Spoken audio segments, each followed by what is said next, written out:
Okay guys, so it's Max here, and in this video I'm going to be showing you 8 tips for macOS to make your experience in, I think it's mostly just macOS, but mainly macOS Mojave, much more enjoyable and easy to use.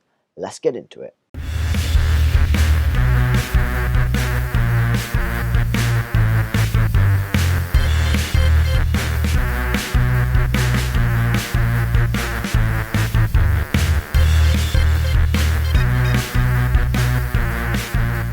Okay, so first off, if you're ever listening to music or watching a video and the volume just isn't quite precise enough, like that's too loud and that's too quiet, then if you hold down the Alt and the Shift keys on your keyboard and then press the volume up or down, then it just goes up in quarters, as you can see.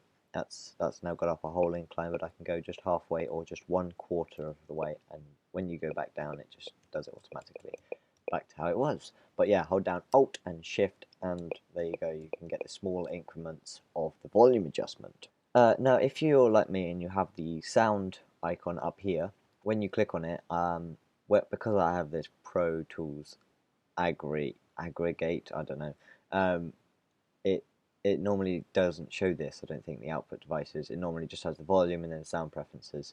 But to get more details like the input volume, if you want, if you wish to use, then you hold down Alt again.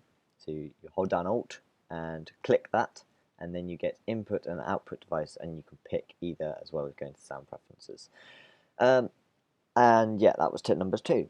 Okay guys, and for tip number 3, so if you're aware of the window kind of tab switching by holding down Command and clicking Tab, if say you have an application that is minimized,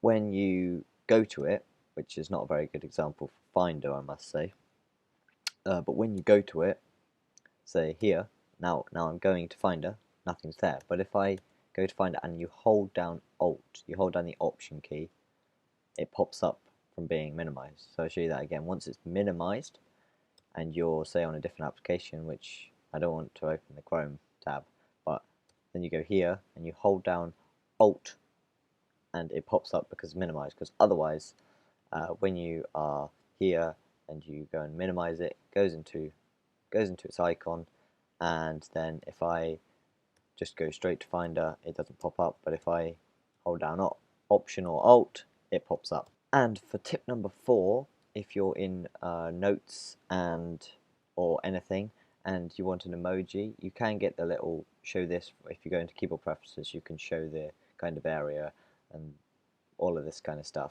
But if you hold down Command, Control, and then click Spacebar, then you get the emojis come up, and you just get all the normal iPhone ones. And yeah, I use that quite often. But for some reason on my Bluetooth keyboard it doesn't work, so I have to go up here, click emoji, this thing, which isn't as functional. You'll see it's just got these. You can search, but it hasn't got like the kind of iOS user feel that you do get from this view, which I quite enjoy. And so moving on to tip number 4, say you have like things in downloads, which I do have, that's good, and something, and you want to say move this to here, like going Command C and then Command V, it starts to copy it over, which I don't really want that to do, so go away. Which you might not want. So if you go Command C for copy, and then you go to where you want to paste it, move it, not paste it, and then you go Command Alt and then V, you see it completely moves it, just as if, yeah. So you click it, go Command C, and then you go Command Alt and V, not Control, Command Alt V, and then it goes into its place. Some more Finder tips is if you want to move a file. So this, I don't know, yeah, this isn't a very good example because it's for when you do external drives. When you go to on external drives, it default copies. So if you want to move a file, you could do the shortcut I just showed you, or instead of just dragging it and then deleting it, you can drag it while holding down Command, and it will then move it. But yeah, that's not going to work because it's just moving from the computer to the computer.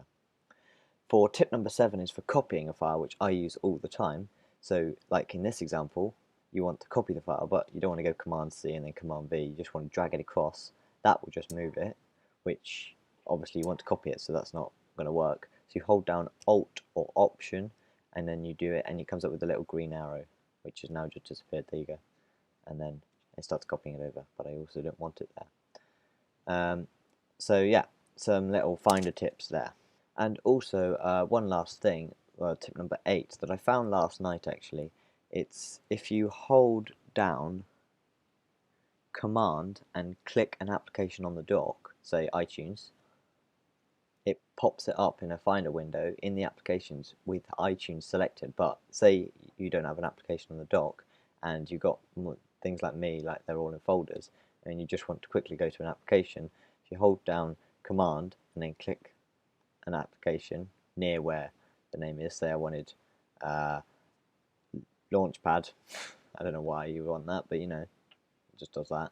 But yeah, so there's quite an interesting one I found. I haven't used that yet because I only found it yesterday, but it may come in handy for me. Anyway, I hope you enjoyed this video, and if you did, remember to smash the like button, hit the subscribe button, and I'll see you in the next video next Wednesday.